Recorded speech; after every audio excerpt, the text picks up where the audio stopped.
जान बची तो लाखों पाए।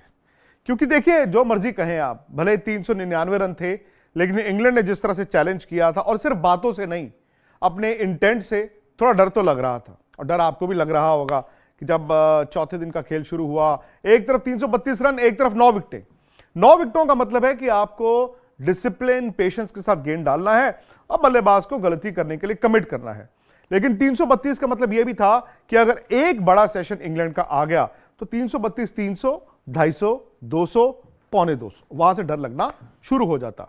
आई थिंक इंडिया के लिए जो सबसे मुश्किल पीरियड था मेरे लिहाज से, वो था पहला आधा घंटा, जहां रेहान अहमद और क्रॉली बैटिंग कर रहे थे। रेहान ने आके भारत को परेशान किया, लेकिन फिर उनके आउट होने के बाद वो जो 8 ओवर में भारत को 3 विकेटें मिली, ओली पॉप की मिली, जो रूट की मिली, ये लग गया था कि अब इंग्लैंड यहां से बहुत बड़ा करिश्मा ही करेगा तो इसको मैच को जीत पाएगा। और फिर लंच से ठीक पहले वो 5 गेंदें, जहां कुलदीप यादव ने 1 विकेट लिया और उसके बाद बुमराह को भी 1 विकेट मिला। क्रॉली और बेयरस्टो आउट हो गए थे, बेन स्टोक्स रन आउट हो गए, फोक्स और हार्टली थोड़ा बहुत लड़े, लेकिन एंड में 106 रन की जीत भारत को मिली है। अब ये जीत जो है ना, खुशी से ज्यादा मुझे लगता है कि राहत लेकर आई है, रिलीफ। क्योंकि भाई आप एक टेस्ट मैच पीछे चल रहे थे, आपने बराबर कर लिया है, 5 टेस्ट मैच की सीरीज है। और मुझे तो यह लगता है कि जैसे 2001 इंडिया वर्सेस ऑस्ट्रेलिया 3 मैच की सीरीज थी, कांटे की टक्कर, जोरदार लड़ाई, हो सकता है आने वाले तीनों मैचों में आपको यह देखने को मिले। क्योंकि इंडिया भले ही अपने घर पर खेल रहा है, लेकिन इस बार ना बात वो नहीं है।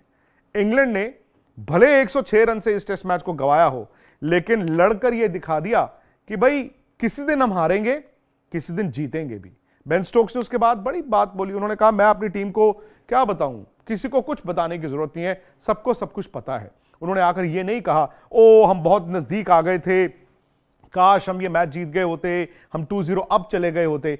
यानी कि जब आप हार को बर्दाश्त करना शुरू कर दो तो ही आप जीत के लिए जाएंगे। रोहित के लिए मुझे लगता है कि बतौर कप्तान बड़ी राहत, उनका चेहरा अगर आप देखते हैं मैच खत्म होने के बाद, खुश तो थे ही, वो समझते थे इस टेस्ट मैच की अहमियत। क्यों? क्योंकि उनके रन नहीं आ रहे, और अगर भारत ये मैच हार जाता, 2 टेस्ट मैच पीछे रह जाता, तो भाई लोग बातें करनी शुरू हो जाते, उनकी बैटिंग को लेकर बातें हो रही हैं, और फिर लोग कप्तानी की भी बातें करते। और आप कभी नहीं चाहते एक बड़ी सीरीज के दरमियान कप्तान की फॉर्म या कप्तान की कप्तानी पर सवाल हो रहे हो, क्योंकि भाई टीम उसके बाद बिखर भी सकती है। लेकिन आज सीरीज 1-1 है। अब सवाल यह है कि भारत के पास 10 दिन है, अब तैयारी होगी आगे की। क्योंकि यह तो आप समझ गए हैं कि भारत ने जो गलती पहले टेस्ट से पहले की, अब वो तीसरे टेस्ट से पहले नहीं कर सकता। भारत को हमेशा की तरह हम सबको लगता था कि भाई जो भी टीम आएगी आएगी, खेलेगी, हार कर चली जाएगी। लेकिन शायद गलती यह हो गई कि उनको हराने के लिए आपको अपने खेल के स्तर को कहां लेकर जाना था। अब यह पर्दा पड़ा हुआ था हालिया 2-3 साल की क्रिकेट जो भारत में होती थी, 4 साल की क्रिकेट परहैप्स, जहां पर इंडिया को कोई टीम हाथ नहीं लगा पाया घर में आके। क्यों? क्योंकि भारत के स्पिनर्स पर्दा डाल देते थे बल्लेबाजी के फेलियर्स पे। भाई एक पीरियड था ना जब बल्लेबाजों के रन ही नहीं थे, बड़े बड़े बल्लेबाजों के रन नहीं थे, पर बावजूद उसके इंडिया जो है वो 2-0, 3-0, 4-0 जीतता था। क्यों? क्योंकि ऐसी पिचेस बनती थी जहां भारत के स्पिनर्स 2.5 दिन में मैच खत्म कर देते थे। तो बल्लेबाजी पर पर्दा पड़ा रहा।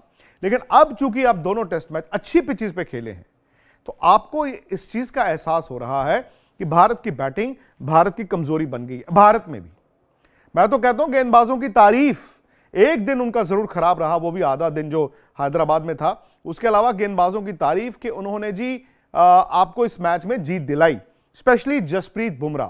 पहले टेस्ट मैच में भी एक वक्त तो जब सेकंड इनिंग में उन्होंने 2 विकेटें ली थी, 5 आउट हो गए थे इंग्लैंड के, वो आपको मैच जिताई गए थे, और यहां पर उन्होंने 9 विकेटें ली।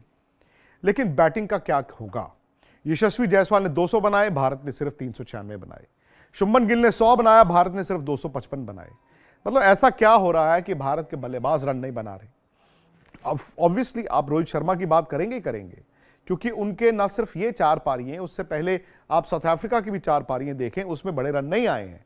और कभी कभी क्या होता है ना कि आप दिखते हैं कि आप यार खेल तो ठीक रहे थे, अचानक से आउट हो गए। आई थिंक रोहित को ये जो 10 दिन है उसमें अपनी बैटिंग को लेकर अपने आप को और बेहतर तैयार करना होगा, क्योंकि अगर उनके रन आएंगे तो इंडिया ये सीरीज जीतेगा। आप बाकियों पर इतना ज्यादा निर्भर नहीं करेंगे। Jaiswal outstanding, Shubman Gill second inning outstanding. लेकिन सवाल यह है कि अब तीसरे, चौथे, पांचवें टेस्ट मैच की टीम का ऐलान जो आज या कल में होगा, उसमें क्या बदलाव आएंगे? सबसे बड़ा सवाल यह है कि क्या विराट कोहली अगले 3 टेस्ट मैचों की टीम में आएंगे? फिलहाल जो खबरें आप छन छन कर सुन रहे हैं, उसके मुताबिक यही सुन रहे हैं कि बोर्ड बात करेगा उनसे, पूछेगा कि क्या आप खेल सकते हैं, क्या आप खेलना चाहते हैं। लेकिन एबी डिविलियर्स ने जो उस दिन बोला, उससे यह लगता है कि उनका शायद तीसरे, चौथे और पांचवें, यानी कि टीम तो एक ही बार अनाउंस होगी, में मुश्किल लगता है। भाई जिस चीज के लिए उन्होंने ब्रेक मांगी थी पहले 2 टेस्ट मैचों में, वो जब तक मुकम्मल नहीं होगी उनके लिए मुश्किल होगा। तो शायद आपको यह पूरी सीरीज की तैयारी बिना विराट कोहली के करनी होगी। अब सवाल आता है कि क्या केएल राहुल वापस आ रहे हैं? खबरों के मुताबिक केएल राहुल की जो चोट थी बहुत ज्यादा सीरियस नहीं थी, प्लस 10 दिन और हैं, होपफुली वो वापस आ जाएंगे। जडेजा का तो यह लग रहा है कि शायद वो आपको इस सीरीज में ना ही दिखे। लेकिन अगर केएल राहुल वापस आते हैं, ऑब्वियसली आपकी मिडिल ऑर्डर बैटिंग में केएल राहुल का तजुर्बा भी आ जाएगा। पहला टेस्ट मैच इंडिया ने हारा था, वो अच्छे दिखे भी थे, उन्होंने एक इनिंग में 80 रन बनाए, सेकंड इनिंग में भी ठीक बैटिंग कर रहे थे। तो वो जो एक वो कहते हैं ना प्लग करना है गैप, वो केएल राहुल कर देंगे। सवाल यह है कि बाहर कौन जाएगा? अगर टीम मैनेजमेंट ने शुभमन गिल को कहा हुआ था कि अगर आप इस टेस्ट मैच में फेल हो गए तो आप पंजाब के लिए रणजी ट्रॉफी खेलने जाएंगे, आपको इंडियन टीम से रिलीज कर दिया जाएगा तीसरे, चौथे, पांचवें टेस्ट मैच के लिए, तो वही अब श्रेयस अय्यर के लिए भी होना चाहिए। शुभमन गिल ने तो 100 बनाया है, लेकिन श्रेयस अय्यर रन बनाते दिखे भी नहीं है, वो कॉन्फिडेंस उनकी गेम में नहीं दिख रहा है। और रजत पाटीदार को वैसे कहा जाए तो उन्होंने अय्यर से भी कम रन बनाए इस टेस्ट मैच में, बट मुझे लगता है कि कंटिन्यूटी सेक आपको रजत पाटीदार को एक और टेस्ट मैच कम से कम देना होगा। सरफराज टीम में आए थे, राहुल के जब बाहर जाने की खबर आई तो सरफराज को आइडियली तो ये कहेंगे चलो सरफराज जी आप बाहर चले जाएं, आप राहुल अंदर आ गए। बट अगर आप मुझसे पूछें, और शायद आप भी इस बात से इत्तेफाक रखेंगे कि अगर केएल राहुल टीम में वापस आते हैं तो बाहर श्रेयस अय्यर को जाना चाहिए, 15 से बाहर, 11 से नहीं, 15 या 16 से भी बाहर। क्यों? क्योंकि आप उनको भी एक ब्रेक दीजिए, उनको भी कहिए कि रणजी ट्रॉफी जाएं, खेले 2-3 मैच मुंबई के लिए, और मुंबई की टीम आगे क्वालिफाई भी करेगी, लंबा सीजन है, अपनी गेम पर काम करें। कभी कभी क्या होता है कि आप जब इंटरनेशनल क्रिकेट की ट्रेडमिल पर रन नहीं बना रहे होते, आप जाते हैं डोमेस्टिक क्रिकेट में, जाते हैं अपने आप को री इन्वेंट करते हैं, वहां पर इतना माइक्रोस्कोप नहीं होता, इतने लोग आपकी बात नहीं कर रहे होते, तो आपको वो माहौल चाहिए होता है। केएल राहुल ने एक बार ऐसे कमबैक किया था। तो मुझे लगता है कि सेलेक्टर्स के लिए ये पेचीदा मामला नहीं है। अगर आपने एक कानून, एक रूल शुभमन गिल के लिए बनाया था, तो वही अब श्रेयस अय्यर पर अप्लाई होना चाहिए। आप सरफराज को भी टीम में रखें, आप रजत पाटीदार को भी टीम में रखें। अगर केएल राहुल आ रहे हैं तो मेरे लिहाज से इंडिया की चेंज ये होनी चाहिए कि वो श्रेयस अय्यर को तीसरे, चौथे, पांचवें टेस्ट मैच की टीम से रिलीज कर दें, वो जाकर डोमेस्टिक क्रिकेट खेलें। ये एक बड़ा चेंज जो सिलेक्शन में दिख सकता है। दूसरा, भाई इनसे यह भी कोई पूछे कि मोहम्मद सिराज को आपने दूसरे ही टेस्ट मैच में वर्कलोड मैनेजमेंट पे क्यों आराम दे दिया था? क्या उनको निगल थी, हल्की फुल्की कोई चोट थी? फिर तो चलो वाजिब बात है, लेकिन आप इतने बड़ी टीम नहीं थे कि एक टेस्ट मैच हार के आए और आप मोहम्मद सिराज को बाहर बिठा देते हैं। ठीक है जी, 5 मैच हैं, अब 5 मैच क्या बुमराह खेलेंगे वो भी सवाल होगा, लेकिन मोहम्मद सिराज भी मुझे लगता है कि आपको टीम में वापस चाहिए। थोड़ा सा शायद पिच को लेकर भी, राजकोट में मैच है, राजकोट आमतौर पर हिंदुस्तान की सबसे फ्लैट विकेट होती है, बट चूंकि ये टेस्ट मैच है उसमें थोड़ी अलग प्रेपरेशन है।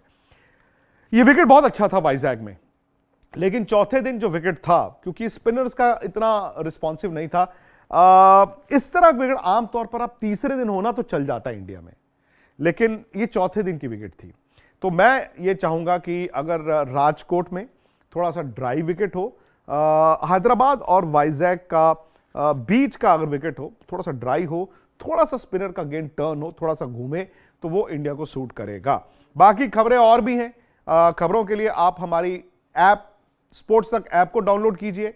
हमारी जो वेबसाइट है आप लोग वहां पर भी आते हैं, ना सिर्फ पूरी दुनिया की खेल क्रिकेट की खबरें हैं, वीडियो हाइलाइट्स भी हैं। अंडर 19 वर्ल्ड कप की वीडियो हाइलाइट्स हैं, न्यूजीलैंड का जो टेस्ट मैच चल रहा है उसकी वीडियो हाइलाइट्स हैं, उसके अलावा जो साउथ अफ्रीकन लीग चल रही है या फिर IL T20 चल रही है उसकी भी वीडियो हाइलाइट्स आपको मिलती हैं, खबरें भी मिलती हैं www.thesportstuck.com।